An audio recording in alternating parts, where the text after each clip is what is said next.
sa banal na kasulatan. Hindi lamang pong timpangin at hindi pong mag-aralan kung ano ang mga bagay na buhat upang ating maningatan at maisakap. Sa March 24, 2025, araw po ng Lunes, alas 7 ng gabi, Philippine Standard Time. Sana po ay makasama namin kayo.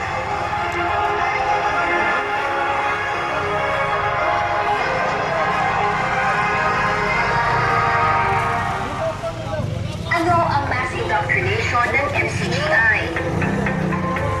Ang mass indoctrination po ay masusing pag-aaral ng doktrina at pananampalatayang Kristiyano hango sa Biblia.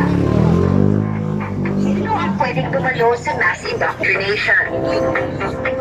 Ang mass indoctrination po ay bukas para sa lahat, anuman po ang lahi at relihiyon.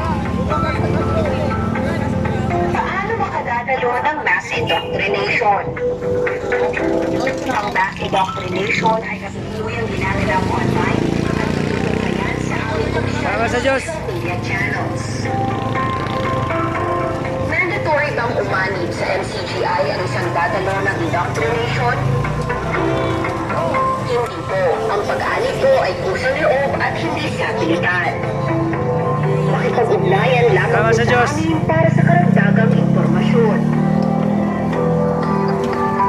Magandang araw po. Salamat sa Diyos.